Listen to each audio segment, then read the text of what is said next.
Saint-Esprit, nous t'invitons. Viens en ce lieu, saturer l'atmosphère de ta présence. Nous t'invitons par cette mélodie, par ce chant, à venir prendre le contrôle de ce culte des familles où nous voulons nous asseoir à tes pieds. Et nous supplions, Esprit, déborde dans ce lieu, sature l'atmosphère de ta présence. Prends captif à ton obéissance, Père, les pensées, les raisonnements. Impose ton règne en ce lieu maintenant, nous t'en supplions. Esprit de Jésus, esprit de connaissance, esprit de sagesse, esprit de paix, esprit d'amour, viens maintenant conduire toutes choses selon ton bon plaisir, nous t'en supplions. En ce lieu, prends le contrôle. Dans le nom de Jésus, nous avons prié et nous disons Amen, Amen, Amen. Oui, tu peux acclamer le Seigneur, tu peux acclamer le Saint-Esprit qui a permis à ce que nous puissions être là dans sa présence aujourd'hui et qui a inspiré ce culte des familles. Si tu acclames, acclame-le bien. Acclame-le, c'est pousser des clameurs. Donc acclame-le. Amen.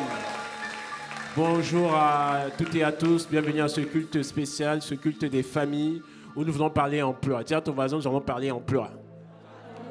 Mais non pas simplement parler d'emploi, nous allons parler également d'équilibre. Parce qu'il y en a qui travaillent mais qui n'arrivent pas toujours à trouver l'équilibre. Est-ce que ça parle à quelqu'un, le sujet de l'équilibre? Amen. Donc si tu es là cet après-midi, c'est parce que tu veux recevoir de la part du Seigneur ce qu'il a préparé. Et donc prépare tes questions éventuellement, dispose-toi à recevoir des clés, que ce soit pour une orientation, que ce soit pour une réorientation, le Seigneur va te parler. Amen. Et donc sans plus tarder, nous allons accueillir sur la chaire les panélistes, celles et ceux que le Seigneur a préparés. Est-ce qu'on peut acclamer le Seigneur alors qu'elles vont monter sur ce... Voilà, si tu acclames, acclame-le bien pour les encourager. Ce n'est pas toujours chose évidente, chose simple. Et donc, je laisserai à chacun tout à l'heure l'occasion de se présenter. Dans cet après-midi, nous allons, comme je disais, parler d'emploi, mais nous allons aussi présenter à la fin la plateforme que le Seigneur a inspirée dans le Val-de-Marne, la plateforme Ergon. Amen. Et donc, alors que tout le monde est installé, alors que le pasteur nous a rejoints, on peut encore acclamer le Seigneur. Et on va remercier notre merveilleuse équipe qui nous a conduits dans ce temps de louange. Amen. Et vous pouvez prendre place. Amen. Encore une fois, bienvenue à ce culte des familles pendant lequel nous voulons parler d'emploi. Et avant de commencer, je vais inviter d'abord le panel à se présenter et ensuite Pasteur Alain va introduire ce temps avec la pensée du Seigneur sur ce que Dieu dit de l'emploi. Qui veut savoir ce que Dieu dit du travail et de l'emploi? Amen. Et donc avant cela, je vais laisser nos panélistes se présenter. Je vais peut-être commencer sur ma droite par Stacy. Se présenter.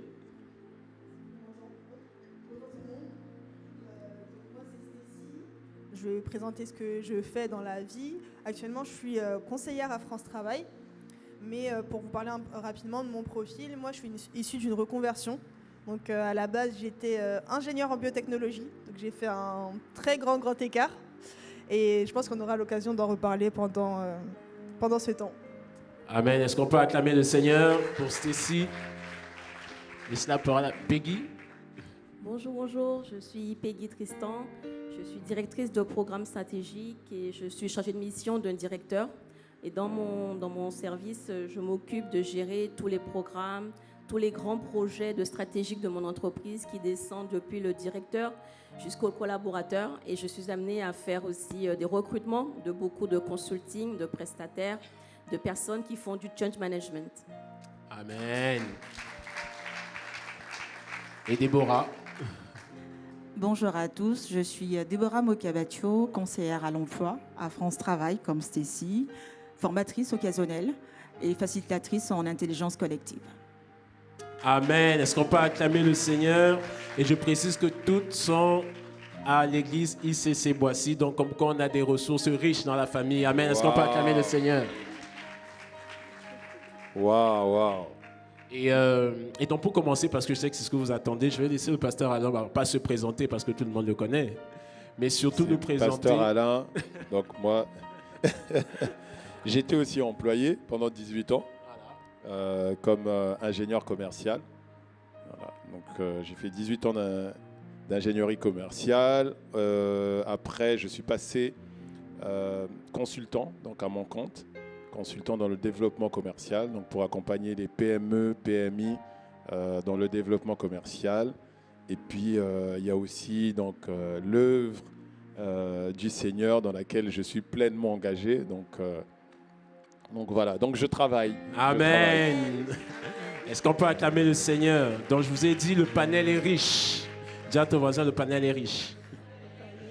Amen. Et donc, avant de commencer cette thématique, nous avons tenu à poser une question à Pasteur Alain, parce que c'est un sujet qui parle et qui est vraiment d'actualité, le travail. C'est un véritable sujet et le Seigneur a inspiré ce culte des familles. Et comme je le disais, à la fin de ce culte, nous allons vous présenter la plateforme que le Seigneur a inspirée. Mais je pense vraiment que, Pasteur Alain, nous aurons besoin que tu nous éclaires, ou au moins que tu reprécises un certain nombre de choses sur ce que c'est que le travail selon Dieu. Le travail selon Dieu. Ah, très très bonne question. Je crois que le livre de Genèse même, qui est le livre du commencement de toutes choses, nous montre déjà une facette de Dieu. C'est que dès le premier chapitre, on voit que Dieu est à l'œuvre. Que quelqu'un dise Dieu est à l'œuvre. Voilà. Donc Dieu travaille déjà dans Genèse. Il est en train de former la terre, c'est-à-dire de retirer les eaux, faire paraître le sec. Il est en train de faire pousser des herbes, faire pousser des arbres, remplir les eaux de poissons et de tout être. Il est en train d'amasser les eaux d'en haut et d'amasser les eaux d'en bas, donc de créer des nuages. En fait, Dieu travaille. Dieu travaille. Que quelqu'un dise Dieu travaille. Donc si Dieu travaille et qu'il a dit « Faisons l'homme à notre image selon notre ressemblance », ça veut dire qu'il a prévu aussi l'homme pour faire quoi? Pour travailler. Et on le voit d'ailleurs dans Genèse 2. Dans Genèse 2, lorsqu'il met l'homme, donc la Bible dit, Dieu forma le jardin d'Éden et il mit l'homme dans le jardin. Pourquoi? Pour travailler. Pour travailler. Ça veut dire que l'homme est fait pour quoi? Pour travailler. L'homme n'est pas fait pour glander. Amen. Voilà.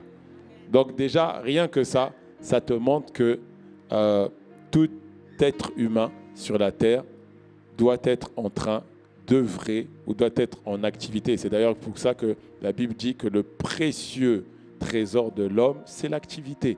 Donc, le travail, en fait, c'est l'activité. J'aime beaucoup quelque chose que Paul dit et qui, pour moi, définit bien ce qu'est le travail. C'est dans Éphésiens 4, quand il dit que celui qui dérobait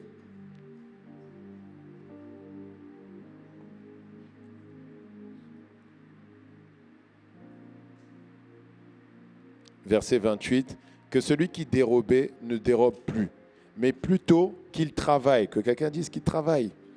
Ouais, il dit il faut qu'il travaille. Pourquoi? En faisant de ses mains ce qui est bien. Ok? En faisant de ses mains ce qui est bien. Rien que dans ce verset-là, je vous ai donné la définition. Mais je sens qu'il y a quelqu'un qui n'a pas encore compris. Ouais. En faisant de ses mains ce qui est bien, pour avoir. Que quelqu'un dit pour avoir. Donc le travail, ce n'est pas pour avoir. Ok? C'est le bien qu'on fait de ses mains qui nous permet d'avoir. Est-ce que quelqu'un a suivi? Oh, je sens que tu n'as pas bien connecté. Parce que toi, tu cherches à travailler pour avoir de l'argent. Non, il dit que celui qui dérobait ne dérobe plus, mais plutôt qu'il travaille. Travailler, c'est quoi? Il dit, il doit faire. Et d'ailleurs, le mot faire, là, c'est ergazomai. Vous voyez, donc, c'est un mot dont la racine est d'ailleurs de la même racine que ergon. Voilà. Donc, il dit, il doit faire. Donc, le travail, c'est faire le bien avec ses mains. Donc, ça veut dire quoi? Quand chacun de nous, Dieu a disposé quelque chose de bien qu'on peut faire avec nos mains. Quand il dit il fait avec ses mains, c'est parce que dans l'expression hébraïque, la main quand on dit la main ou le bras, on parle de la force, de la vigueur, de la capacité à produire. Okay? Donc, c'est de ça dont on est en train de parler. Donc, ce n'est pas forcément la main physique, mais ça peut être ma capacité à produire des idées, à produire, par exemple, moi, je fais du conseil, je ne fais pas du travail de la main, je ne vais pas soulever des sacs et tout ça, même s'il y a une époque, je le faisais quand j'étais dans le fret pour aider mes clients, mais ce n'est pas ça que je fais, en fait. Je produis des idées, des stratégies, vous voyez, des actions commerciales. C'est ça que je produis, en fait. Je produis donc quelque chose qui vient de ma réflexion. OK? Mais il dit, ce travail-là, ce que je produis là, doit faire du bien. OK? C'est pour faire le bien. Donc, ça veut dire qu'il y a quelqu'un qui est toujours en recherche du bien. Donc, si vous voulez trouver du travail, vous devez chercher celui qui est en recherche du bien. Et vous savez, c'est rien que cette pensée-là, ça m'a fait voir mes entretiens d'embauche différemment. Je ne me voyais plus comme quelqu'un qui cherchait un emploi. Je me voyais comme quelqu'un qui offrait mes compétences, mes capacités. Oui, je dis, c'est vous qui avez besoin du bien que je peux vous faire. Ce n'est pas l'inverse. Amen. Est-ce qu'on peut acclamer le Seigneur?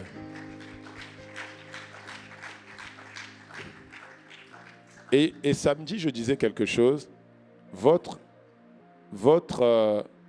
salaire n'est pas votre valeur. Votre salaire est l'expression de la valeur que vous donnez à votre temps. C'est-à-dire votre capacité à faire le bien dans une heure, c'est ça qui sera converti en salaire. Vous voyez? Donc, vous avez compris le concept. Pour Dieu, travailler, c'est faire le bien. OK? C'est faire le bien. C'est-à-dire produire quelque chose qui apporte du bien, soit à l'environnement dans lequel on est. Okay? Donc, quand vous prenez par exemple un technicien de surface, et lui, ce qu'il fait, ce n'est pas rendre des services à des gens, non. Il rend des services à l'environnement, et cet environnement-là fait du bien aux gens. Mais lui, il fait du bien à l'environnement. Vous voyez? Donc, c'est faire du bien, et il dit, quand je fais ce bien-là, je vais avoir quelque chose. Vous voyez? Donc, il dit, je vais avoir quelque chose. Et ce que je vais avoir a aussi un but. Il dit, ce que je vais avoir, c'est pour donner à ceux qui ont besoin. Oh, il y a quelqu'un qui n'aime pas ça. Je sens qu'il y a quelqu'un qui n'aime pas ça. Vous voyez, je vous explique ça parce que je crois que pour certains, parfois, mais on va en parler tout à l'heure, les portes du travail se ferment parce que le seul objectif que vous avez, c'est d'avoir de l'argent pour payer vos factures. Point barre. Et en fait, les portes se ferment, pas parce que le diable vous ferme la porte, mais c'est juste que ce sont des principes. Ce que je viens de vous expliquer là, c'est l'association de plusieurs principes. On travaille pour faire le bien. OK? Et le bien qu'on fait va nous donner d'avoir. Mais ce qu'on a, c'est pour faire quoi? C'est pour donner. Pourquoi? Quand tu donnes, la Bible dit, il y a plus de bonheur. Le mot bonheur signifie exactement bénédiction. C'est la même chose que bénédiction. Donc, il y a plus de bénédiction à donner qu'à... Donc, si toi, tu vas juste pour travailler, pour avoir un salaire, tu cherches à faire quoi? À recevoir. Tu es maudit. Aïe, aïe, aïe. Oh, Seigneur, vraiment, délivre ma bouche. Non, je dis juste que la Bible dit. En fait, toi qui cherches que à travailler pour recevoir, c'est une malédiction. Le bonheur, c'est de donner. Mais quiconque déjà, là je vous ai déjà donné un accès à l'emploi. Quiconque réfléchit comme ça en disant, ok, je vais chercher un emploi parce que je veux donner. Dans l'œuvre, par exemple, du Seigneur, donner à ceux qui sont dans le manque. Dès que vous vous mettez comme ça, vous allez voir que les portes s'ouvrent. C'est juste un principe. Amen. Est-ce qu'on peut acclamer le Seigneur? Waouh. C'est profond. Qui reçoit? Amen. Et c'est vraiment important de commencer par là, Pasteur Alain, parce que parmi nous, et je dis nous parce que il y en a qui se posent la question de la vocation, de l'appel. Tu as dit quelque chose que j'ai noté. Tu as dit, je vais relire mes notes, en chacun de nous, Dieu a disposé des choses, des idées que nous devons faire. Et je pense qu'il y a une parole d'ailleurs qui dit les bonnes œuvres que nous devons pratiquer. Et donc la question que j'ai envie de poser au panel, et aussi à toi, Pasteur Alain, c'est comment je reconnais ma vocation. Bon, par exemple, toi, Stacy, tu as dit que tu as commencé dans un métier, tu as changé de métier aujourd'hui. Comment je sais que je suis en train de faire ce pourquoi le Seigneur m'appelle? Comment je suis en train de faire les bonnes œuvres pour lesquelles il m'a suscité? C'est une question qui intéresse quelqu'un ou pas? Je pensais que vous alliez acclamer le Seigneur. C'est une vraie question ou pas? Bon, nous avons besoin de réponses. Amen. Mais en fait, c'est une question que je pense qui est primordiale. C'est une question que beaucoup de personnes se posent. Moi-même, je me la suis posée. Pour raconter rapidement du coup mon témoignage, j'ai fini mes études donc en master en innovation en biotechnologie. Et à la suite de ça, j'ai vécu une très longue période de chômage. Donc, pour ceux qui savent, j'avais épuisé mes droits à France Travail. Donc, j'étais là depuis un moment. Et justement, pendant cette période-là, je me suis posé des questions, en fait, justement.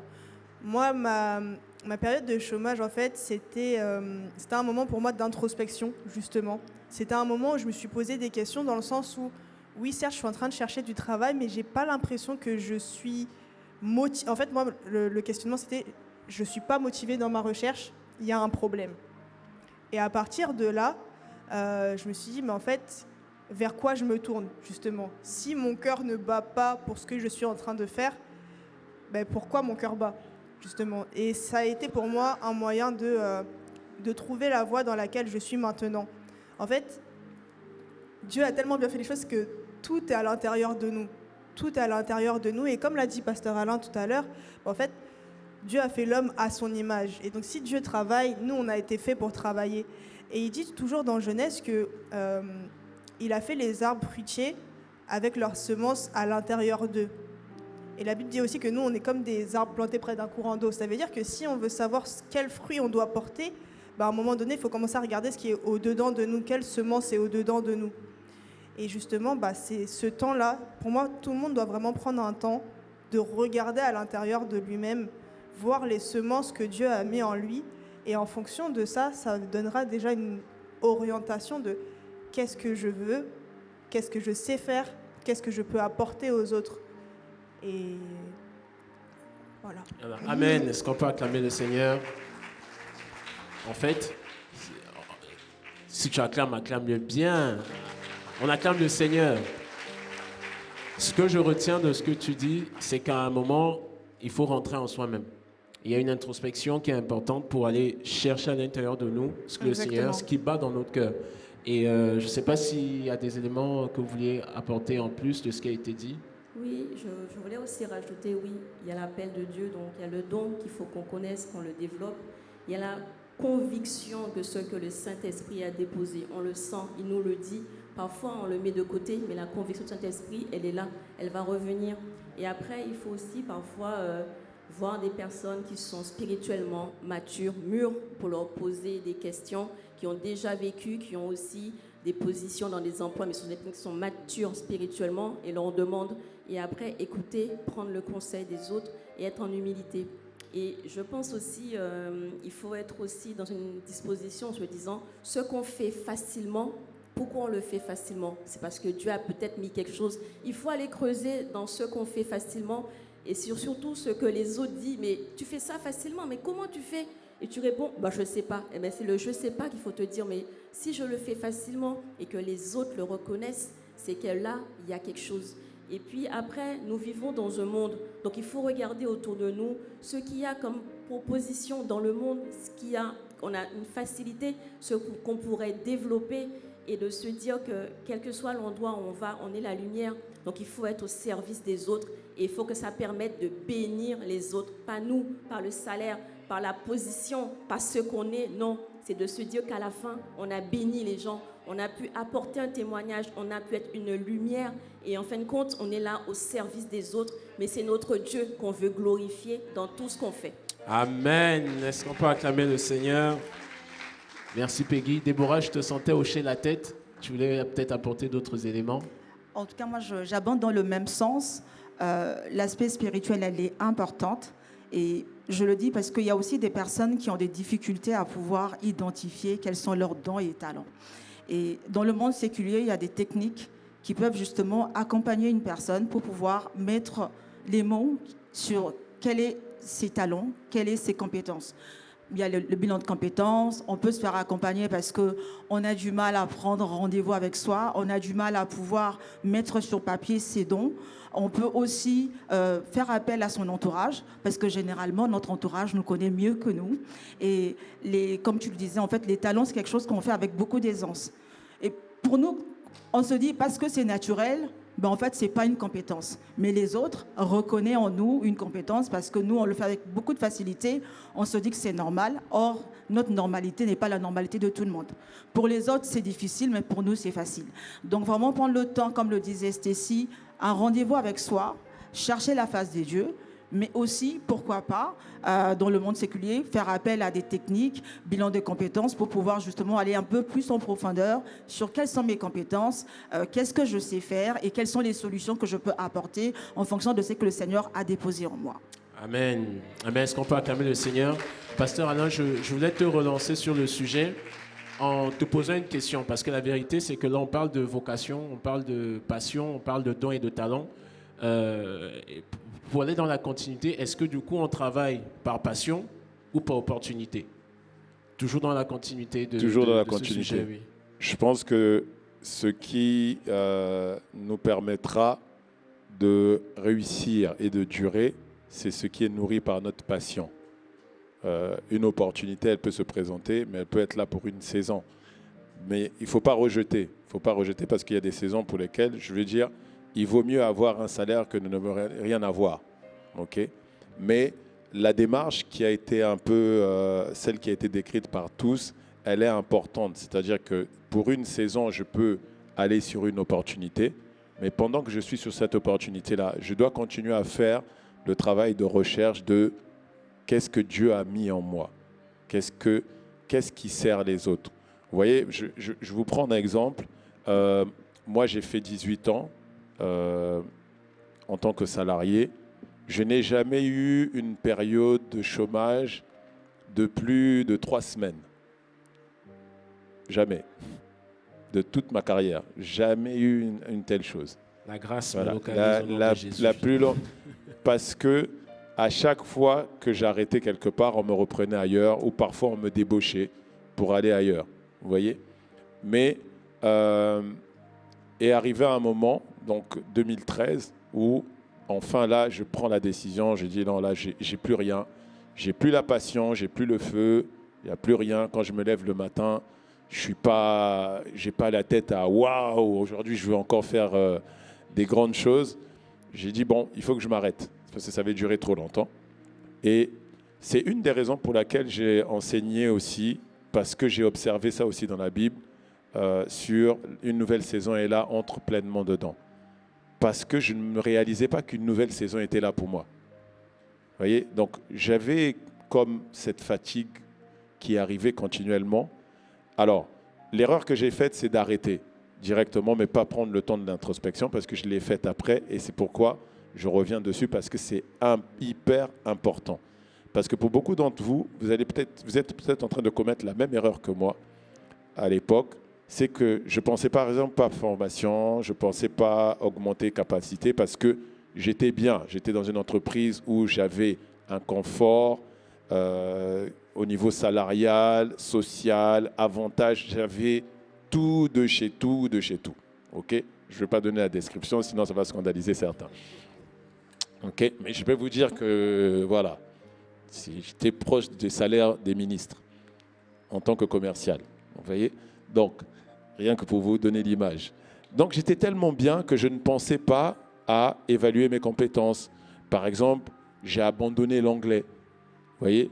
Parce que ça ne m'intéressait pas plus que ça de travailler dessus. J'étais dans une boîte américaine. Bon, quand mon patron parlait, je comprenais ce qu'il disait, je pouvais lui répondre, puis ça m'allait, quoi. Voilà. Okay? Donc, quand je me suis arrêté, par contre, comme j'étais cadre, donc, j'ai eu un suivi à tout cadre. Et dans le suivi à tout cadre, je suis tombé sur une personne dont le nom était déjà un clin d'œil de Dieu. Brigitte Dessieux. Vous voyez, c'était déjà un clin d'œil. Mais cette dame m'a poussé à l'introspection que je n'avais jamais faite. C'est-à-dire que pour moi, même après ça, je vous rappelle, je suis la personne, 3 semaines, je reprends. Donc pour moi, la période est courte, je vais repartir vite. Mais elle m'emmène à l'introspection. Et elle commence d'abord à me parler, une des choses qu'elle a faites qui m'a aidé et qui peut aider quelqu'un, c'est qu'elle m'a demandé de lui parler des 2 plus grands succès que j'ai eus en tant que vendeur et comment j'y suis arrivé. Mais quand elle me dit ça, elle est assise et elle m'écoute, mais elle m'écoute. Voilà, et je dois lui parler de comment j'ai fait et tout. Et je lui ai expliqué comment j'étais entré chez Sanofi, comment j'étais entré chez SFR. Ce sont des grands comptes où vous n'entrez pas quand vous n'êtes pas référencé. Donc, je suis entré là-bas alors que, par exemple, chez SFR, on n'était pas du tout référencé. Okay? Chez Sanofi, mon entreprise était blacklistée. Donc, 2 situations impossibles. Chez Sanofi, par exemple, je vous explique, mon directeur général y allait, il s'est fait virer. Le directeur des ventes y allait, il s'est fait virer. Mon chef des ventes y allait, il s'est fait virer. On a pris un de nos plus grands commerciaux, grands comptes. On l'a envoyé, il s'est fait virer. Et moi, j'ai le sujet là. Et je ne suis pas content, en fait. Je suis dérangé, je dis non, ce client-là, il ne peut pas être comme ça, en fait. Et vous voyez, quand je lui ai expliqué, elle s'est rendue compte que dans ma démarche, j'étais quelqu'un qui prenait le temps d'étudier la physionomie d'un client avant d'aller lui proposer quelque chose. Que je pensais stratégie. Alors que pour moi, c'était un truc simple en fait. Je ne me suis pas assis en me disant qu'est-ce qu'on fait et tout ça. Non, j'ai juste dit, bon ok, Sanofi, bon, je me suis mis à prier en langue. J'ai dit, allez, je vais y aller. Je lui demande juste de visiter. C'est un truc. Et s'il me permet de faire une demi-journée. En fait, je ne réfléchis pas à ça. Et pour moi, vous voyez, je ne m'assois pas en disant stratégie numéro 1, faites ceci. Stratégie, non. Pour moi, je déroule quelque chose qui est en moi. Vous voyez, j'y vais, je dis, je vais rentrer chez eux, ils me laissent une demi-journée, je vais écouter les pleurs de ces gars. Et donc, quand j'aurai écouté les pleurs de ces gars, je saurai quels sont ses besoins. Et quand j'aurai su ses besoins, je vais voir le technique, la supply chain, service après-vente. Je vais les voir et je vais trouver les solutions. Et du coup, je vais lui présenter les solutions. C'est juste comme ça que j'ai pensé. Mais elle m'a regardé, elle m'a dit, mais vous savez que vous avez une facilité à développer des stratégies pour trouver des solutions dans des situations complexes. Et c'est devenu en fait la vision de mon activité en tant que consultant. Trouver des solutions simples dans des situations de vente complexes. Wow. Donc, il y a des choses, comme disait Déborah tout à l'heure, il y a des choses, et d'ailleurs, les deux ont dit la même chose, il y a des choses que vous faites facilement, mais vous ne réalisez pas que ce que vous faites facilement. Alors, j'ai voulu en parler un peu dans un des points, le deuxième point, mais je voulais finir les points pour ne pas élargir, mais on va reparler pendant allant plus loin ou d'autres temps où même devient efficace et productif. Mais il y a des choses que vous faites, vous n'avez pas idée de combien ça pourrait faire du bien à quelqu'un. C'est-à-dire que ça pourrait lui dégager des heures et des heures de travail. Par exemple, avec cette dame, je lui ai expliqué notamment ma façon d'approcher les choses quand j'ai appelé SFR et comment je suis entré chez SFR. SFR, dans la majorité des grandes entreprises, vous avez un système d'accueil au téléphone qui a été développé avec une extrême précision pour barrer le chemin à tout ce qui est prospection. Si vous appelez, vous ne connaissez personne dans certaines entreprises, vous n'aurez personne. Oui, vous appelez pourquoi ? Vous cherchez quelqu'un ? Est-ce que vous avez son nom ? Non. Fermé. Vous avez son nom ? Il a rendez-vous avec vous ? Non. Fermé. Tout le système est fait pour être fermé comme ça. Et quand je lui ai expliqué comment je suis entré chez SFR, elle m'a dit, mais vous faites ça tout le temps? Je lui ai dit, ah ben oui, mais ça, je fais ça facilement. En fait, moi, je forme même, j'ai formé des stagiaires et tout ça, et très rapidement, en fait, très simplement, dans l'appel téléphonique, ça c'est un truc pour moi, c'est comme un jeu d'enfant. Elle me dit, mais vous savez qu'il y a des gens que j'accompagne qui sont des cadres et qui galèrent à appeler des entreprises pour obtenir un entretien. J'ai dit, ah bon? C'est si difficile pour eux? Je dis, ben non, ça c'est un truc facile. Et elle me dit, ça vous dirait de leur faire une formation? Et c'est là que j'ai écrit mon premier contenu de formation. Ouais. Pour moi, appeler quelqu'un, c'est la chose la plus simple. C'est la chose la plus simple. Même ici, à Boissy, j'ai formé l'intégration. Je leur ai montré comment on fait pour appeler et avoir une structuration qui soit sympathique, aisée et qui ouvre les cœurs des gens, donc ouvre les portes. Parce que pour moi, c'est un don. Vous voyez? Mais la formation est devenue quelque chose qui a ouvert la place à une activité. Amen. Est-ce qu'on peut acclamer le Seigneur? Ah, c'est profond. Examine-toi toi-même. Tu n'es pas un terrain vierge. Moi, c'est ce que j'entends. Le Seigneur investit en toi. Amen. Et donc, de ce que vous avez... Allez vers des opportunités, mais quand vous allez vers les opportunités, mais donnez-vous un temps pour rester dans cette opportunité, mais pendant que vous y êtes, faites tout ce que tout le monde a fait ici, introspection, et regardez qu'est-ce qu'il y a chez vous qui s'exprime, qui fait du bien. J'ai beaucoup aimé une chose qu'elle m'a dite. Elle m'a dit, le problème que vous avez, c'est que vous ne voyez pas que ce que vous faites est déjà une valeur parce qu'on ne vous paie pas pour ça. Et elle m'a délivré. Ouais. Elle m'a délivré.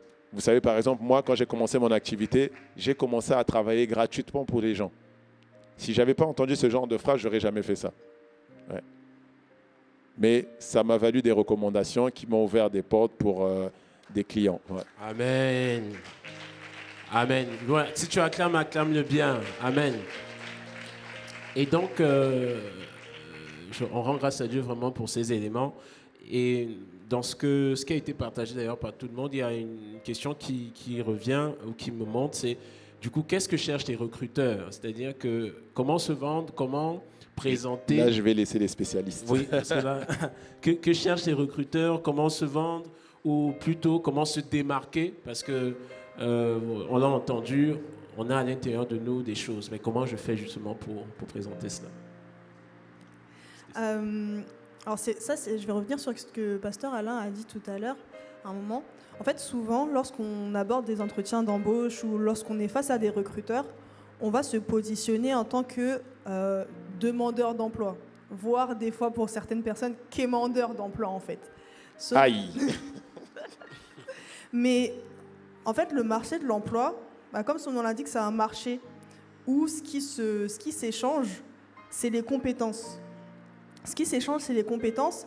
Et la personne qui détient, en fait, la personne qui demande les compétences, ce sont les recruteurs, justement. Et en fait, quand on comprend ça, quand on comprend que je suis détenteur de certaines compétences, que j'ai une valeur ajoutée, des valeurs ajoutées, en fait, la tendance de l'entretien ou même de notre recherche va s'inverser. Parce que la personne qui a besoin, c'est plus moi, finalement. C'est le recruteur. Le recruteur aura besoin d'une personne compétente, qui est capable de faire ci ou ça, qui a telle ou telle qualité. Et c'est nous qui l'apportons, justement.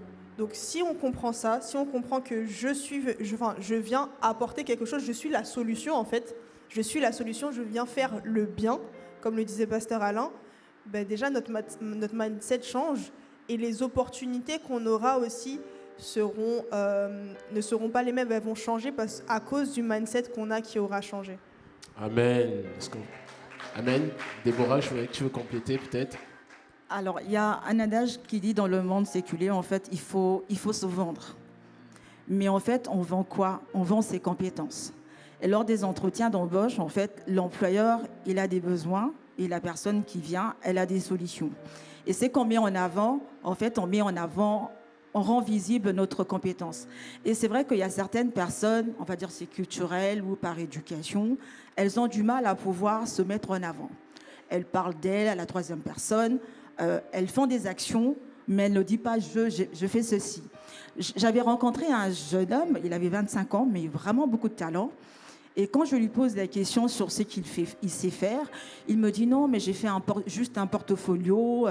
En fait, il banalisait ce qu'il avait fait. Mais moi, en regardant son portfolio, j'ai vu du talent. J'ai vraiment vu qu'il était talentueux. Et je lui ai dit, mais en fait, quand je vous entends parler de vous, j'ai l'impression que vous parlez d'une autre personne. Parce que vous avez des dons, vous avez des capacités que d'autres personnes ne peuvent pas faire, mais vous banalisez tellement ce que vous faites et que lors d'un entretien, en fait, l'employeur a besoin d'une personne qui a confiance en elle, une personne qui sait ce qu'elle vaut.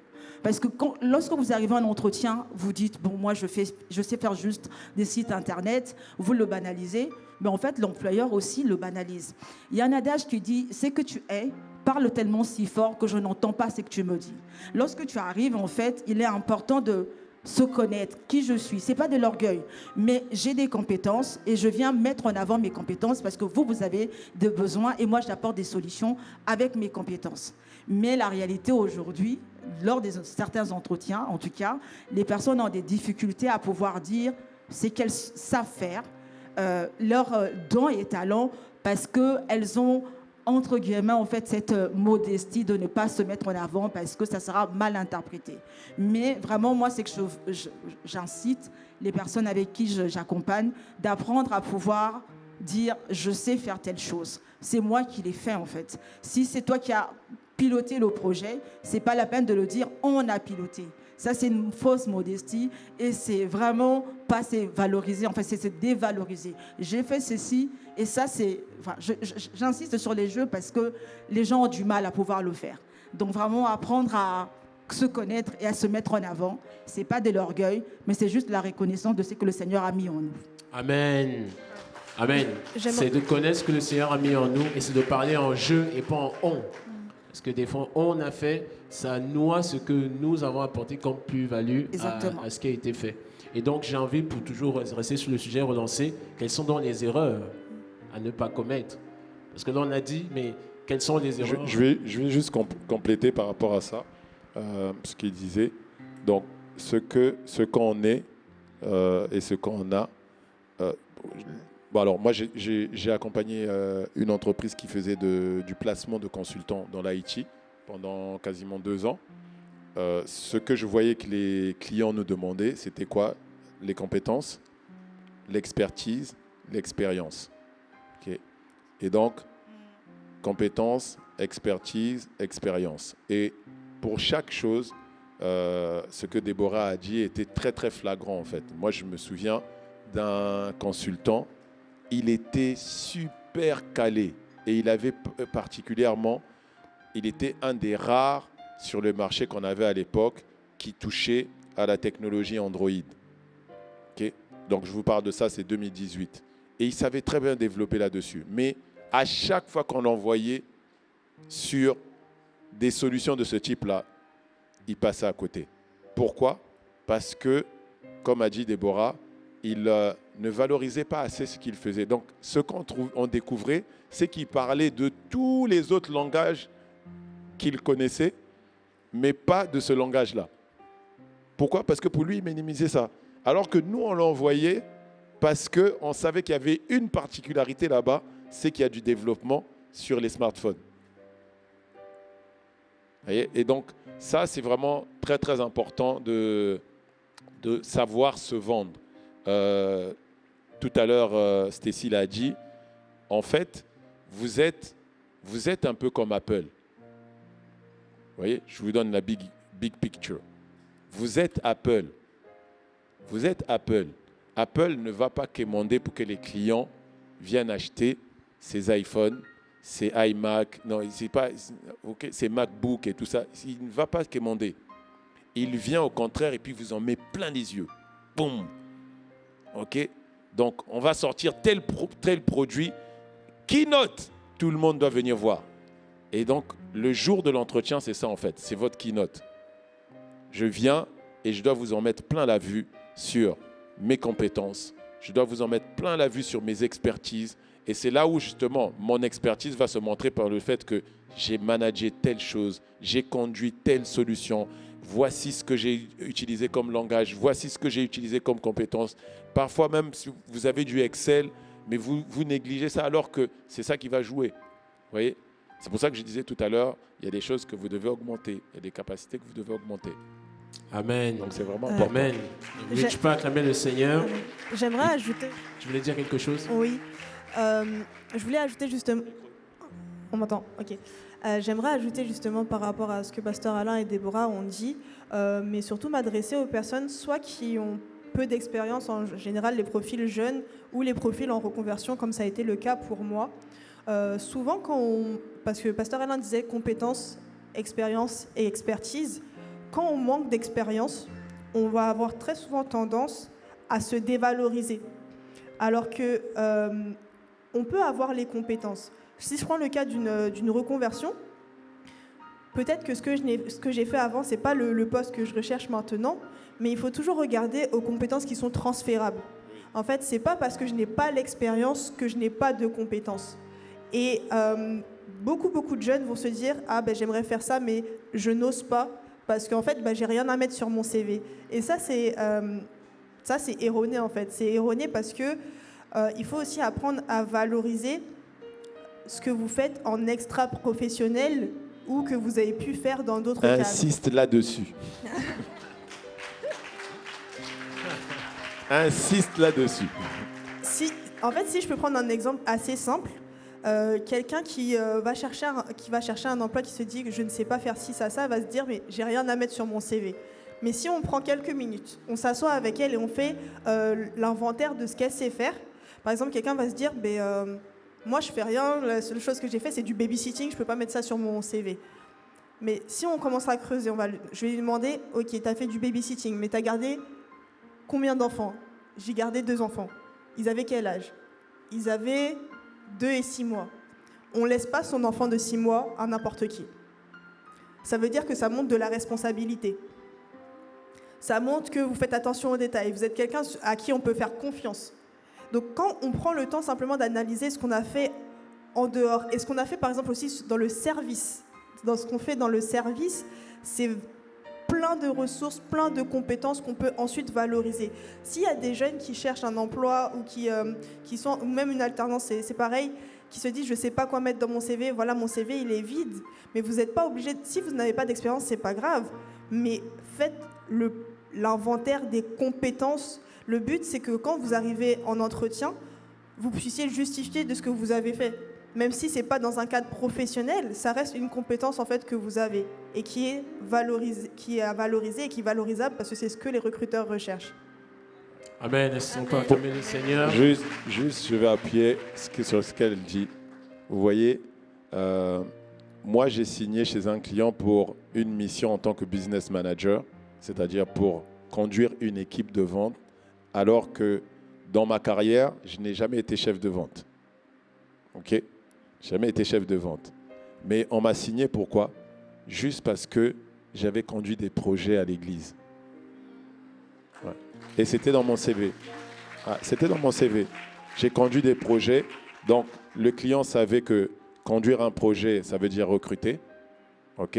Donc, tu dois recruter, tu dois manager des équipes, tu dois établir des stratégies, tu dois certainement former les gens. Donc, il me faisait confiance pour m'occuper de son équipe de commerciaux. Amen. Donc, si tu ne sers pas à la fin du culte, rejoins l'équipe des stars. Amen. Je vous ai dit, l'Église te permet de découvrir des compétences, des talents qui sont en toi que tu ne connais pas. Amen. Amen. Peggy, Oui. je pense que tu voulais dire quelque chose. Oui, il y a aussi 3 erreurs, je pense qu'il faut qu'on fasse attention, c'est de ne pas avoir d'objectif.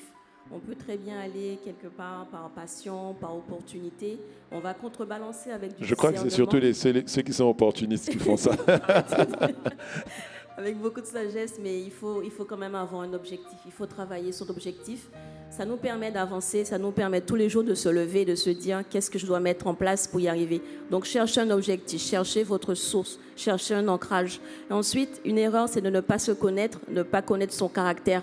Parce que dans certaines entreprises, on peut être brisé, on peut être des personnes qui sont malveillantes. Donc il faut travailler notre humilité et notre persévérance. Demain, on nous dit non, mais je reviens parce que je veux exceller. Donc il faut travailler vraiment notre caractère. Et un autre point qui est important, c'est de ne pas minimiser le développement personnel. Ce n'est pas parce qu'on est placé quelque part qu'on ne peut pas se déployer. Il faut toujours travailler son développement personnel. Qu'est-ce que je ne connais pas? Qu'est-ce que je veux connaître? Qu'est-ce que je dois apprendre? Parce qu'on ne sait jamais. Dieu met en nous des saisons. Il faut se préparer. Donc, il faut tout le temps être dans le développement personnel. Insiste dessus. Amen. Il faut insister. Prêche, pasteur, insister. prêche. Il Avance, faut insister pasteur. dessus. Parce que là, tu es en train d'insister sur le point 2 du culte. Le deuxième point que j'ai donné. Là. Augmente ta valeur. C'est ça, il faut insister. Dans, Amen. Si tu voulais rebondir. oui, dans le même sens que ce que disait Peggy. Et là, je vais m'adresser ici à des personnes qui sont aussi dans des situations de chômage. C'est, je dirais, une erreur à ne pas faire, c'est d'attendre sans rien faire, justement. D'attendre sans rien faire, alors que, on a dit, c'est des temps où on peut s'introspecter, mais c'est aussi des temps où, en fait, on peut faire autre chose qui va nous permettre aussi d'avoir d'autres opportunités. Je prends le cas, par exemple, du bénévolat. Si tu es en train de chercher du travail, mais que tu n'as pas encore trouvé, en fait, tu dois quand même rester en activité. Ce n'est pas le moment juste de rester à la maison et de ne rien faire. Il y a tellement d'opportunités dans le bénévolat. C'est là, comme je reviens sur ce que Pasteur Alain disait au début, de faire le bien, en fait. De faire le bien. Et des missions de bénévolat, il y en a énormément. Donc oui, ça va, dans un premier temps, nous permettre de rester actifs, mais c'est surtout que ça nous dynamise dans notre recherche parce que ça nous permet de créer du réseau, de développer notre réseau. Et c'est en développant notre réseau, en montrant aussi ce que je sais faire, peut-être que je ne suis pas en train d'être payée pour ça, mais quelqu'un va se dire, mais en fait, tu nous as aidé à faire ça, je connais telle personne qui recherche sur ce poste-là. Et en fait, donc, je développe mon réseau, je montre mes compétences et c'est comme ça qu'on peut avoir des opportunités qui n'étaient pas à notre portée si on était justement resté à la maison sans rien faire. Amen. Amen. Je vais appuyer ce que Stacy dit. Pasteur Alain, Oui. pour que tu puisses C'est appuyer sur l'erreur. sur Oui, l'erreur, les erreurs à faire. mais pour qu'on aille un peu plus... Oui. Parce qu'il y a quelqu'un certainement qui attend depuis longtemps. Oui. La foi est brûlée, secouée. Donc, dans la continuité, là. Oui, non, Est-ce mais que- c'est pour ça que je vais parler de ça. Oui, C'est pour ça que je on vais est sur un parler de bon ça. point, là. Ok. On est sur un très très bon point. Par rapport à ce que disait Stacy tout à l'heure, je vais vous dire quelque chose. Ne commettez jamais l'erreur, pendant votre période de chômage, de fonctionner comme un chômeur. Ah. Est-ce que je peux parler? Parle, pasteur. Avance, pasteur. Oh, mais toi tu t'en vas. Mais toi tu t'en vas pourquoi? Faut rester. Oh, c'est là où on parle des choses sérieuses, toi tu pars. Ne commettez jamais l'erreur, et surtout ceux qui sont en chômage de longue durée, de fonctionner comme un chômeur. Je vais vous donner plusieurs erreurs que font les chômeurs. Dis-nous. Une des erreurs que font les chômeurs, c'est d'avoir un rythme de chômeur, le rythme de ta journée. C'est-à-dire, tu prends ton temps pour te lever, tu prends ton temps pour dormir, parce que tu es au chômage. De toutes les façons, tu te dis, il n'y a rien à faire, donc je n'ai pas d'emploi, donc du coup, je peux dormir. Ça, c'est erreur numéro 1 à ne pas faire. Dès que tu fais ça, tu es entré dans un monde. Et ce monde-là t'attrape. Il t'enferme. OK? Quand tu fais ça, même si tu es au chômage, OK? On a dit, on est quoi? D'ailleurs, il y a une expression que vous utilisez maintenant, c'est vous êtes demandeur. Hein? C'est quoi Normalement, maintenant? c'est chercheur Ah, c'est maintenant d'emploi. chercheur. Ah, ça a changé. Chercheur d'emploi. OK, c'est mieux ça. Donc, ça, j'aime bien. Vous êtes chercheur d'emploi. OK? Le monde appartient à ceux qui se lèvent tôt. Donc, commencez à chercher tôt. OK? Et ça m'amène sur la deuxième erreur. Tu envoies tes CV à 10h, 11h, 15h, 16h. Il y a qui travaille, qui fait ça? Quelqu'un qui est en poste, il envoie ses CV là. S'il est en train de chercher un nouvel emploi, il envoie ce CV à cette heure-là. Quelqu'un qui est en poste. Je vous pose juste une question. Non, il va faire quoi? Soit c'est tôt le matin, soit c'est le soir en rentrant. C'est là que tu dois envoyer tes CV. Oh, tu vois, il y a quelqu'un qui m'acclame pas. Non, c'est lourd. C'est de la stratégie. Eh, les amis, moi je pense stratégique. Envoie ton CV tôt le matin, entre midi et 2, et le soir après 17h. Stratégique. Et tes rendez-vous, même chose. Négocie tes rendez-vous à des heures qui sont des heures où tu sais que la personne va savoir que forcément tu as dû te libérer d'une occupation. Toi, tu es quémandeur, c'est pour ça. Le quémandeur, il va dire non, je vais vous recevoir à 10h. Je suis désolé, à 10h, je ne pourrai pas. Est-ce qu'on peut plutôt mettre ce rendez-vous-là vers 11h30, midi? Ça vous dérange? Pourquoi? Ben oui, parce qu'il faut que je suis occupé. Occupé à faire quoi? Non, je vais vous montrer.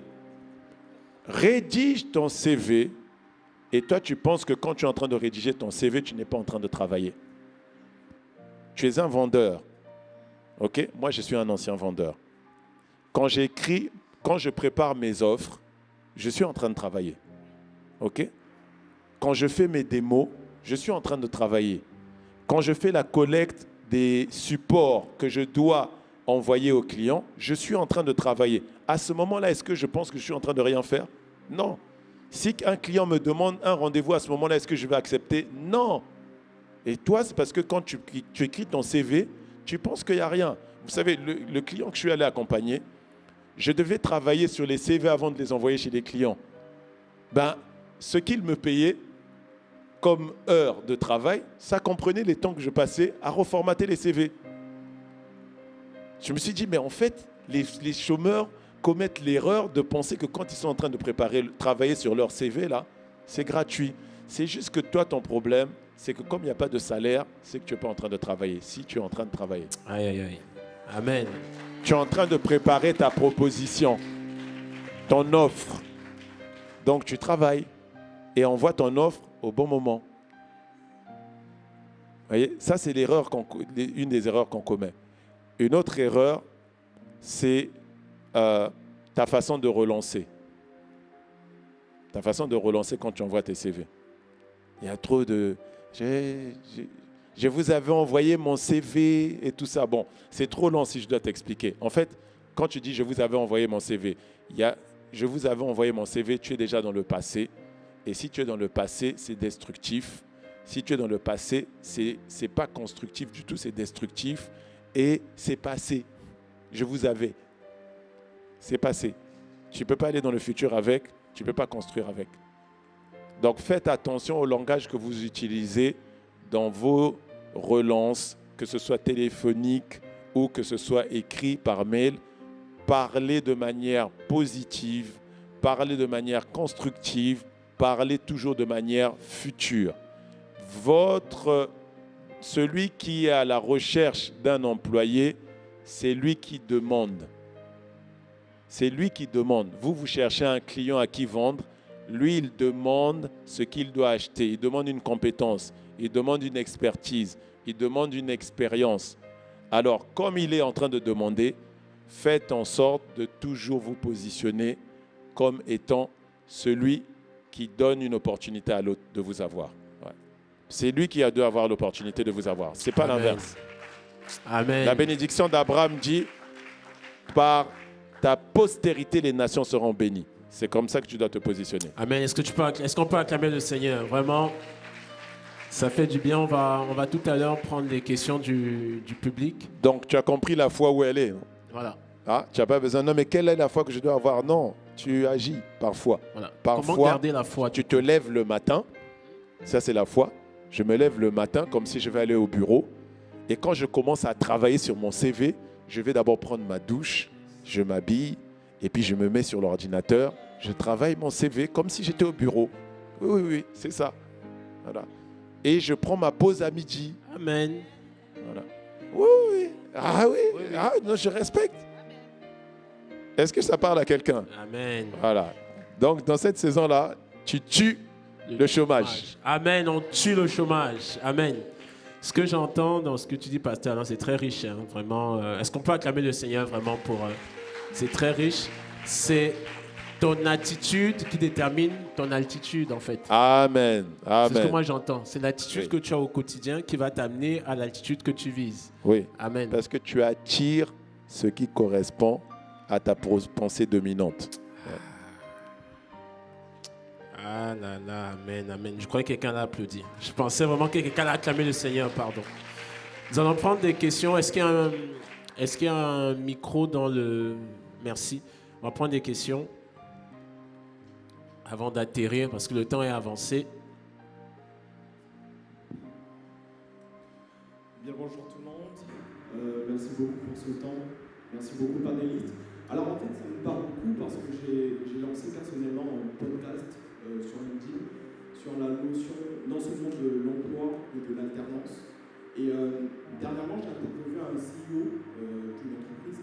Alors je voulais voir le regard des employeurs vis-à-vis des alternants. Et le conseil qu'il m'a donné, c'est de pouvoir chercher dans les domaines qui nous passionnent. Alors lui, il était intéressé par l'environnement et l'impact. Et donc, lorsqu'il faisait ses stages, il cherchait dans ce domaine-là. Il m'a dit, en fait, ce qui est intéressant, c'est que tu donnes l'impression à l'entreprise que l'entreprise m'intéresse vraiment, le domaine m'intéresse vraiment et la mission me parle vraiment. Et ce n'est pas juste pour l'emploi. Alors ma question, en fait, c'est lorsqu'on est dans un domaine saturé ou peut-être l'environnement politico-économique est un peu saturé, est-ce que ça reste pertinent de pouvoir se positionner dans ce type de stratégie-là ou de pouvoir postuler à tout et n'importe quoi? Parce qu'on se dit, vu que là, en fait, tout le monde postule, est-ce qu'on ne se limite pas, je ne sais pas comment le dire, mais est-ce qu'on ne se limite pas en ayant des marchés de niche? Est-ce qu'il est mieux dans ce type d'environnement-là de postuler à tout et à n'importe quoi, ou de vraiment se concentrer sur des entreprises qui nous intéressent vraiment? Qu'est-ce que vous en pensez? Amen. Je laisse... Allez-y. Oui, moi je vais... Est-ce qu'on... Sono. Allô? Oui. Déjà, dans un premier temps, on ne postule pas à tout, à n'importe quoi. Ça, c'est hors de question, j'ai envie de dire.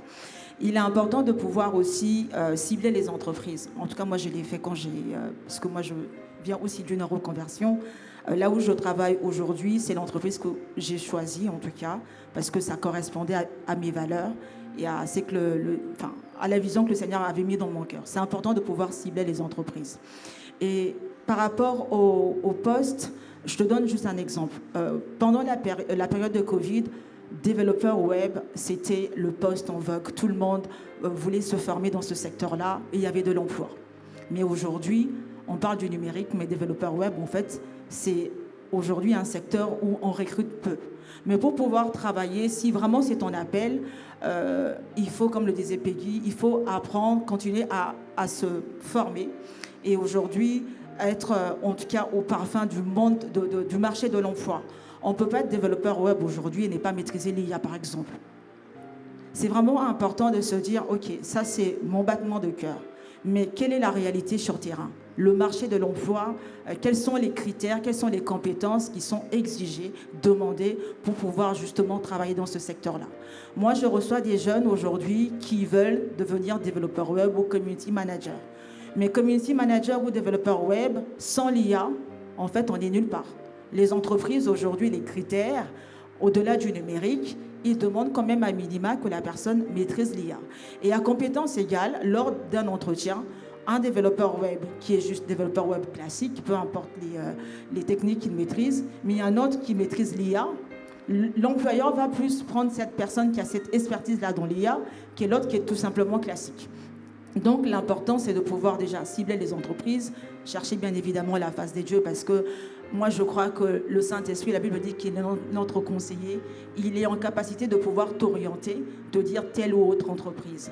Et aussi de pouvoir être vraiment alerte sur les développements du marché de l'emploi, de se dire, ne pas seulement se limiter à ses compétences de passé, d'hier, mais de pouvoir aussi continuer à apprendre tout au long de notre existence pour pouvoir justement vraiment faire la différence et démarquer lors des entretiens d'embauche.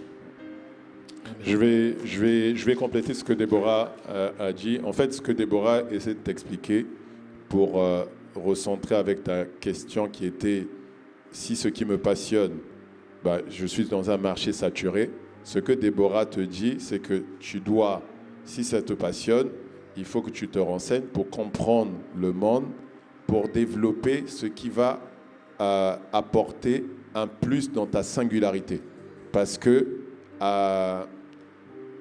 dans un marché saturé, ce qui fera la différence, c'est toujours quelque chose qui est une singularité au milieu de toute la foule. Il faut que tu sois one in a million.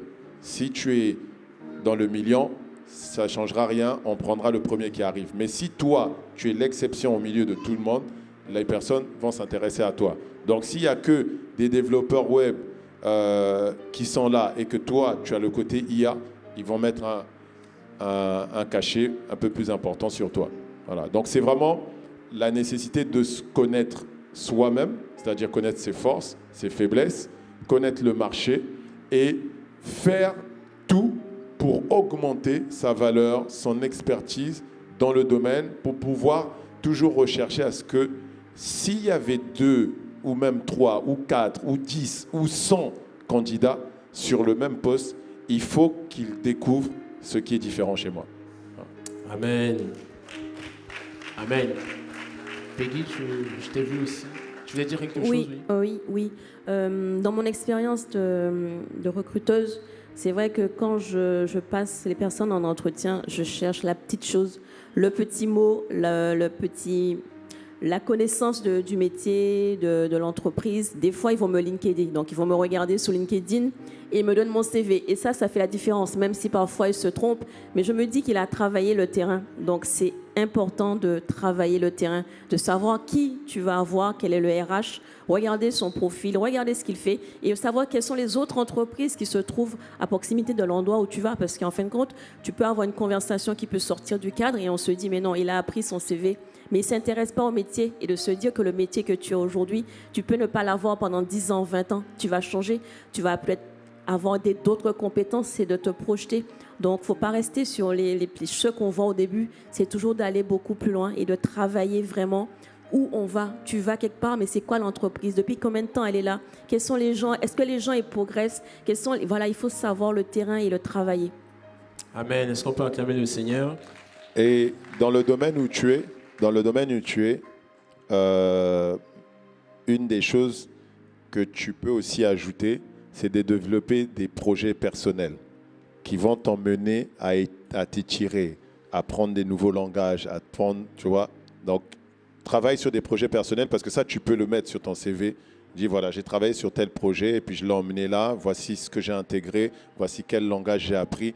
Et quand les gens voient ça, ils voient ton sens des responsabilités, ta capacité justement à aller au-delà de ce qui t'est donné. Et donc ça sera déjà un signe important pour faire la différence. Amen. Pour rester sur ce point, Pasteur Alain, dans la question qui a été dite, il a dit c'est un marché de niche, c'est saturé. Et j'ai semblé percevoir un doute sur la possibilité de trouver une place dans ce domaine. Mais c'est pour ça que je réponds à ça en fait. Mais ça rejoint quelque chose que tu as dit tout à l'heure quand tu as posé la question sur la foi. Vous devez avoir foi en celui qui est en vous. Voyez? Donc pour rejoindre un peu ce que Déborah disait tout à l'heure, c'est le Saint-Esprit, moi je l'appelle l'extraordinaire stratégiste. Parce que je l'ai découvert dans beaucoup de... Il y a une entreprise dans laquelle, pendant une réunion, moi je parlais en langue, il m'a donné le slogan, la stratégie, tout. Parce que, en fait, je vais chez un client, j'ai une pleine confiance en lui déjà.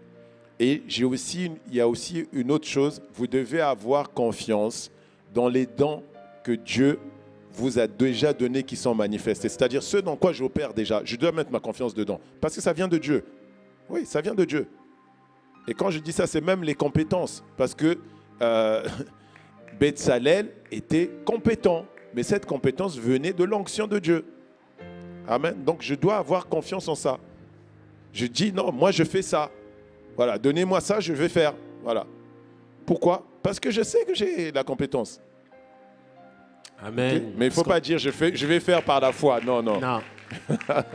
Pasteur, ce que tu dis me fait penser au premier point du message sur la vision. Qu'est-ce que je vois en fait? Ouais, qu'est-ce que je vois la place et l'opportunité qui s'offre à moi, ou est-ce que je vois la complexité d'accéder à cette place? Moi, c'est ce que je retiens. Dans la génération dans laquelle nous sommes, vous avez besoin d'avoir un autre mindset. Et vraiment un mindset qui soit aligné à la vision que Dieu a de vous. Vous ne pouvez pas vous voir être freiné, bloqué, limité, incapable. Non. Vous ne pouvez pas vous voir comme ça. Vous devez toujours en train de vous voir en train d'accomplir des choses, aller plus loin, aller plus haut, accomplir plus. Vous devez toujours en train de vous voir comme ça. Et quand vous vous voyez comme ça, vous allez voir que vous allez attirer des opportunités, des formations qui vont s'ouvrir à vous, des connexions qui vont s'ouvrir à vous, juste à cause de votre façon de penser. Amen. Est-ce qu'on peut acclamer le Seigneur? Alors, on est presque à la fin. Je crois qu'il y a une question, c'est ça? Oui, bonjour à tous. Alors, moi, j'ai 2 questions. Premièrement, comment trouver la voie qui nous est destinée quand on a l'impression qu'on sait faire beaucoup de choses en même temps, donc pour ne pas s'éparpiller. Et deuxièmement, moi, je crois beaucoup aux formations et au développement des compétences, mais comment éviter le phénomène de CV trop chargé ou encore surqualification pour le poste? CV bien chargé, ergon. Trop chargé, ergon. Ergon va t'accompagner. Non, mais bon, moi, si je te réponds, ça va être bizarre, tu vois. Je ne crois pas au CV trop chargé. Je crois plutôt à la manière dont tu présentes les choses. Okay? Je crois que c'est toi qui dois te vendre et tu dois apprendre à te vendre. Par exemple, quelqu'un est venu me voir en me disant, voilà, il m'a présenté un CV, parce que ça arrive. Moi, tu me dis, j'arrive pas à trouver un emploi, je te dis, envoie-moi ton CV. Parce que je sais analyser les CV. Donc, il m'a envoyé le CV, je dis, mais comment ça se fait que tu n'as qu'une seule page? Ah, mais non, mais c'est pas bien d'avoir 2 pages. J'ai dit, arrête-moi ça. Allez, développe-moi ça, développe-moi ça. Il a fait un CV sur 3 pages et il a eu son emploi. Voilà. OK. Donc, CV trop chargé, non. Vous voyez, non, il y a des fois, oui, tu fais ton CV sur 1 page, ça va marcher, mais il y a des domaines dans lesquels tu peux faire un CV sur 3 pages, les personnes vont les lire. La majorité des CV aujourd'hui sont lus par des machines. Ouais. Donc, la machine va collecter toutes les infos, t'inquiète pas, et puis la personne qui fait le recrutement va voir, ça correspond. OK. Donc, non, je ne crois pas en ça. Et puis, en ce qui concerne ta deuxième question, c'était trouver ta vocation.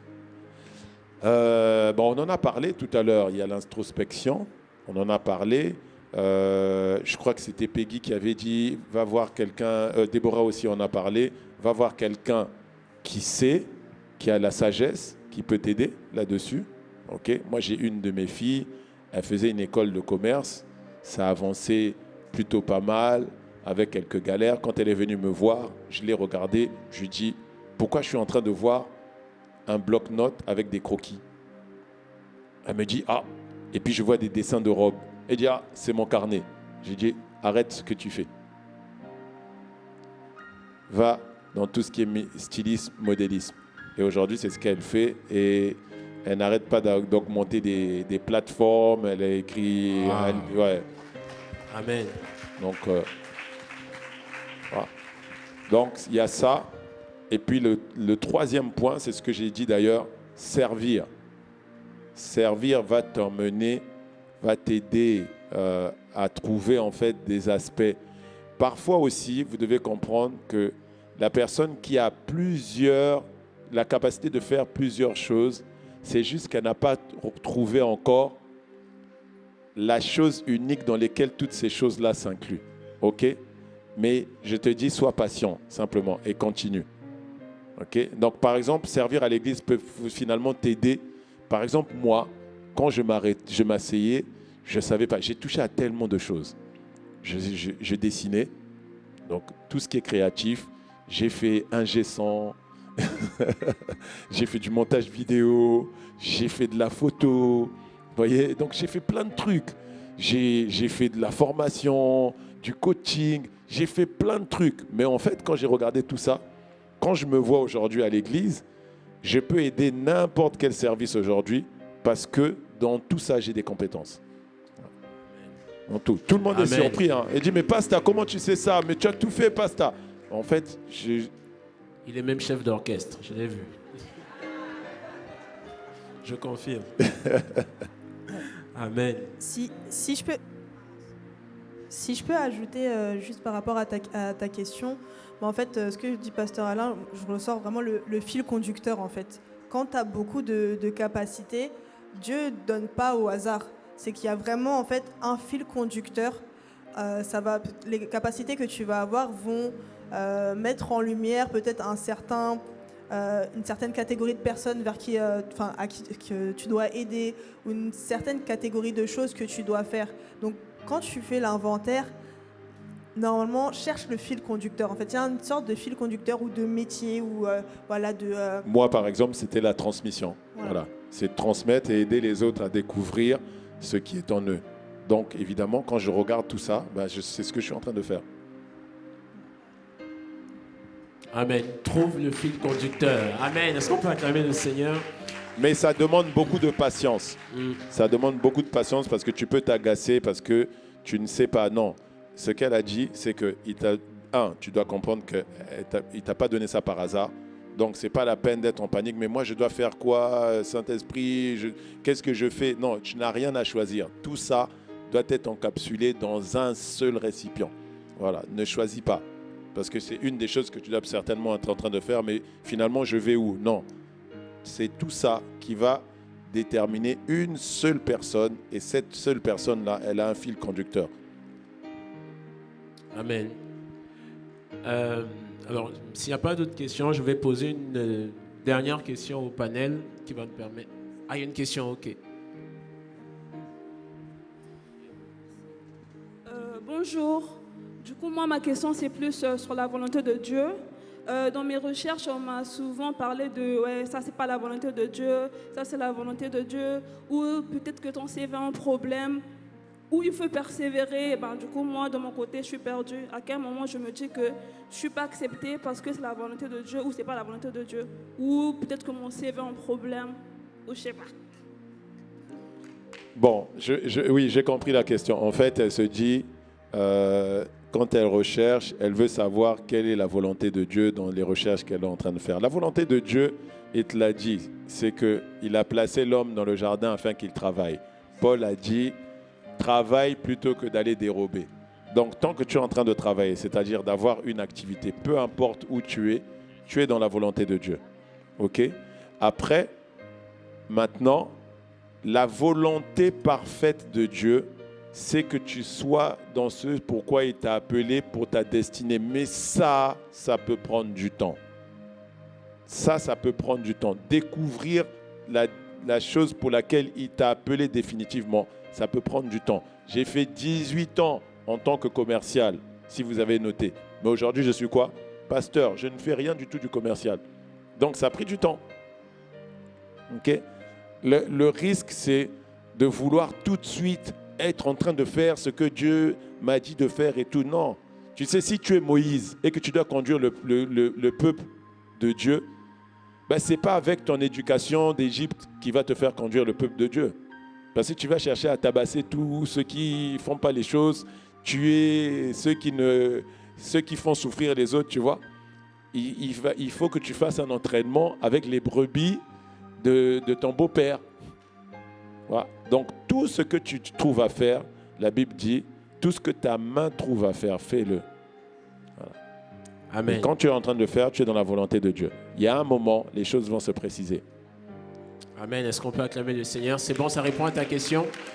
Quand tu disais ça, Pasteur Alain, ça me faisait penser à Joseph qui, entre son rêve et la primature, a passé du temps. Il a passé du temps, ouais. Amen. Potiphar, il a servi chez Potiphar. Après, il est descendu dans la prison. Mais dans la prison, il servait aussi. Voilà. Et vous voyez, quand on parlait du fil conducteur, vous allez voir que partout où il allait, bizarrement, on lui donnait des responsabilités. Vous voyez, je ne sais plus qui a parlé de babysitting. C'était toi, vous voyez? Oui. Et elle a dit, on ne donne pas ses enfants à n'importe qui. Parfois, vous allez mépriser le fait qu'on vous a donné la responsabilité d'un petit truc. Mais vous ne voyez pas que ce à quoi on a fait confiance, c'est votre capacité à être responsable. Amen. Ah. Amen. Waouh. Il dit, ouais, non, mais on m'a juste donné de faire ça. Non, on a fait confiance à une capacité qui est en toi. C'est celle d'être responsable. Et d'être donc aussi trouvé fidèle dans ta responsabilité. Donc, il y a en toi le sens de la responsabilité. Il y a en toi la fidélité. Oh, quelqu'un... Oui, oh là là. Dans le même... Si vous voulez apporter un complément. Très court. Dans le même sens que ce que dit Pasteur Alain, en fait, dans une période d'attente, justement, quand on est dans ces démarches, etc., ne pas négliger justement les petites choses que Dieu nous demande de faire, parce qu'on ne sait pas ce qui est attaché derrière, en fait. Des fois, on peut se dire que Dieu m'a juste demandé d'aller aider ma cousine tel jour comme ça, mais tu ne sais pas que le jour où tu vas aider ta cousine, tu vas rencontrer telle personne, et c'est ça qui va être une clé pour débloquer en fait ta situation. Je ne dis pas que c'est toujours comme ça, mais en fait Dieu... Ou aussi, ta cousine va te recommander. C'est ça. Ouais. Mais en fait, Dieu peut passer par tellement de choses et des fois, on a une idée de comment je veux que Dieu passe pour mon histoire, comment je veux qu'en fait, on s'attend trop à des choses trop fixes. Ok, je veux ça, mais on a déjà dessiné le chemin pour y aller, alors que Dieu aura un autre chemin. Il va te dire, fais ci, fais ça. Toi, tu vas le négliger parce que tu dis, mais non, Seigneur, je suis concentré sur ma recherche d'emploi.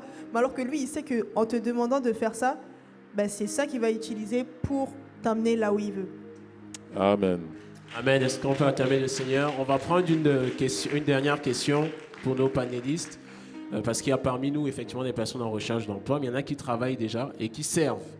Et une question qui est souvent remontée, c'est comment trouver l'équilibre entre le travail de Dieu, entre le service, je dis travail de Dieu, c'est la personne qui a trouvé sa vocation, et aussi entre la vie personnelle.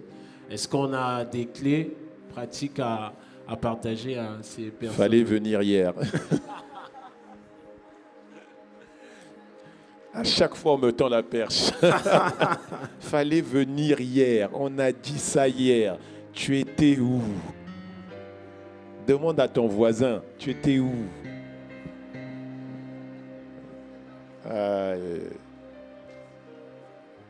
Une clé. Miséricorde. Dites miséricorde. Que le Seigneur, fasse miséricorde. Non, tu n'avais qu'à prier encore avant qu'on envoie le lien. Non, peut-être que Déborah, Peggy veulent répondre. Je laisse Déborah, Peggy répondre. Moi, je ne réponds plus. J'ai répondu hier. Comment trouver l'équilibre? Oh, mais c'est quoi votre problème? J'ai répondu hier. L'amour pardonne tout. Amen, amen. Je suis dans la bonté de Dieu. Dieu est bon. Et dans la bonté de Dieu, il y a la justice. Amen. Il y a la justice aussi. Oui. Il y a la justice, n'oubliez pas. Dieu est juste. Dieu est juste. Il rend à chacun selon ses œuvres.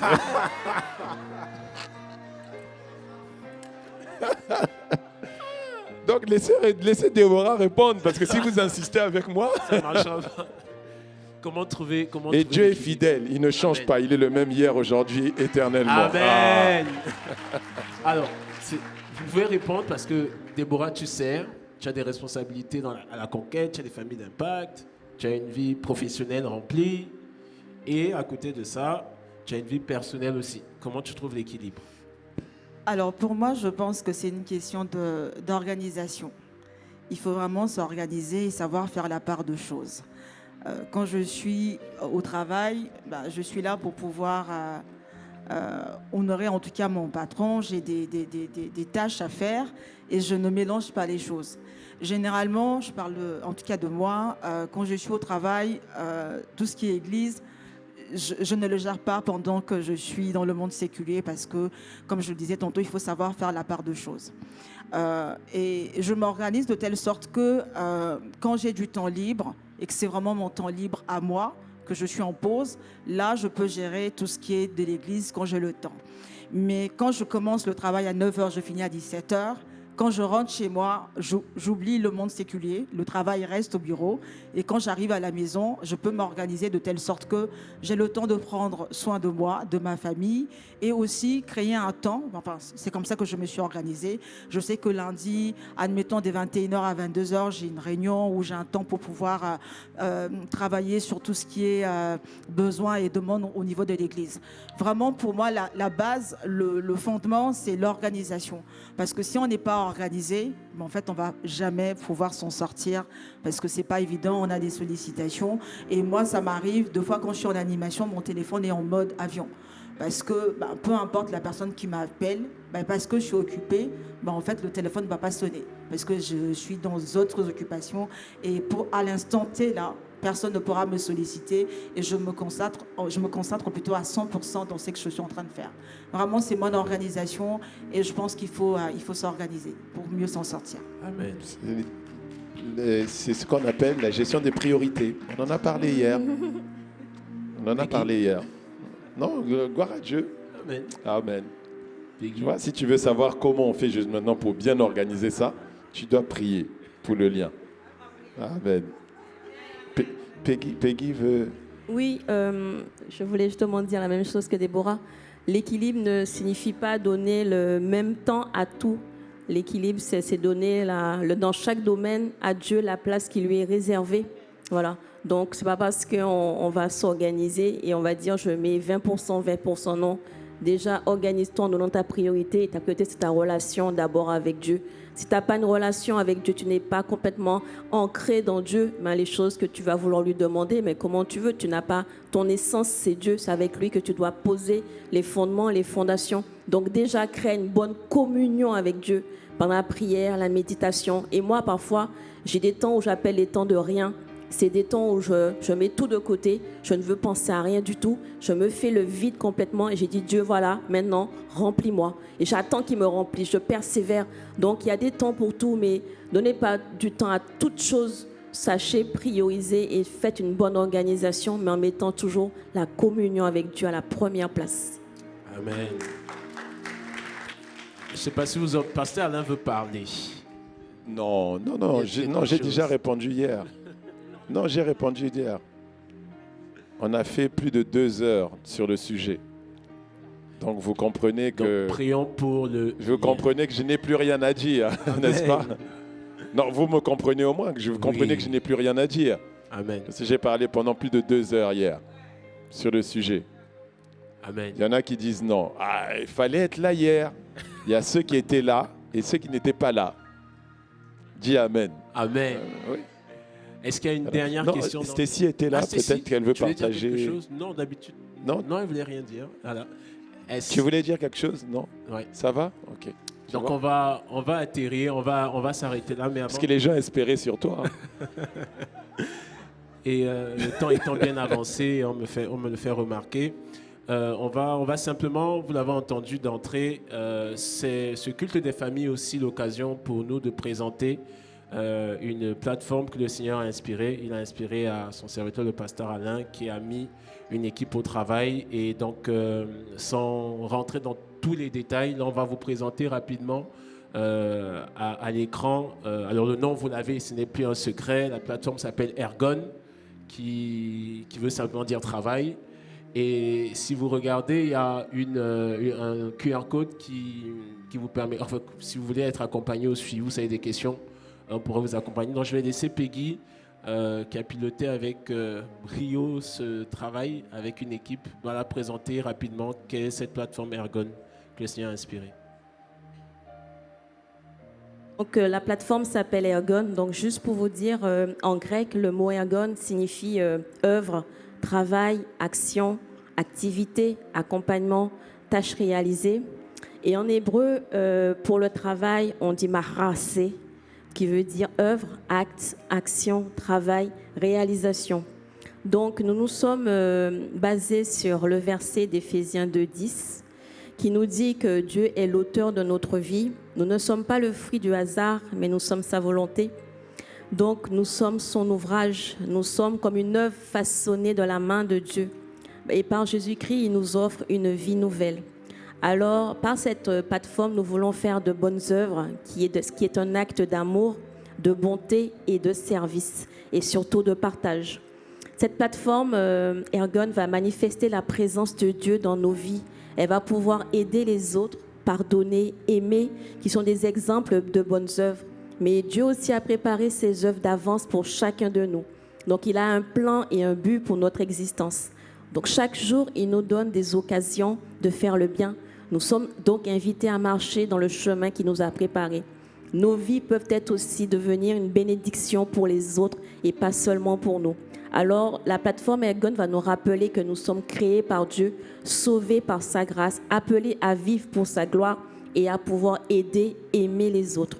Sur cette plateforme, nous voulons vraiment faire un moment d'accueil, un temps d'accueil pour chacun, pour vous aider dans les démarches administratives, donc les créations et les lectures de CV, trouver un emploi, faire des ateliers de coaching avec des thèmes, avoir une présence physique à côté de vous pour pouvoir répondre à vos questions, à vos demandes. Nous voulons aussi, avec cette plateforme Ergon, pouvoir aider ceux dans la création et la reprise d'entreprise, dans des comptes d'auto-entrepreneurs, à se lancer, à faire de la reconversion professionnelle. Et pour tout cela, nous allons aussi souder cette plateforme spirituellement avec des moments de prière, des moments d'échange, des moments de partage, un accompagnement dédié, un accompagnement à briser les chaînes du chômage au nom puissant du Seigneur Jésus-Christ. Nous voulons aussi avoir des ateliers à thème et nous aurons bien entendu des moments de retraite spirituelle où nous nous abandonnons à Dieu et nous allons chercher ce que Dieu a déposé en nous, ce don pour le travail, ce don pour le service, ce don pour aimer les autres.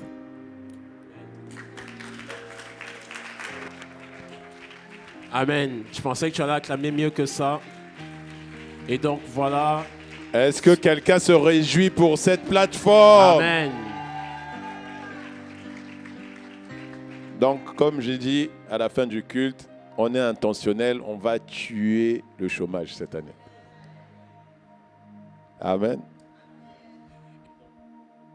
Donc nous sommes arrivés à la fin de ce culte des familles sur la thématique du travail. N'hésitez pas à scanner le QR code si vous avez besoin d'accompagnement dessus, vous avez des questions particulières. Et je vais laisser le pasteur Alain pour la dernière partie de ce culte parce que vous savez que c'est toujours un culte spécial pendant lequel nous prenons le temps de célébrer les natifs du mois précédent. Donc, sur vos acclamations Amen. pour le Est-ce qu'on Seigneur. peut rendre grâce à Dieu déjà pour les panélistes, pour Peggy, Amen. Pour Déborah, pour Stacy et aussi pour notre bien-aimé frère Achille. Est-ce qu'on peut rendre grâce à Dieu?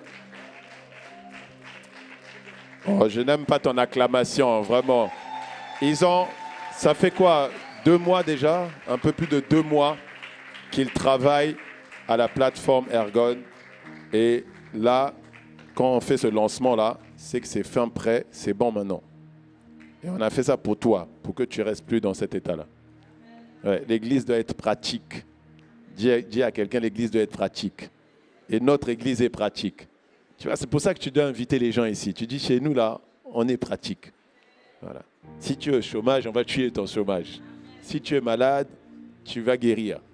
C'est comme ça. Non, dis Amen. Amen.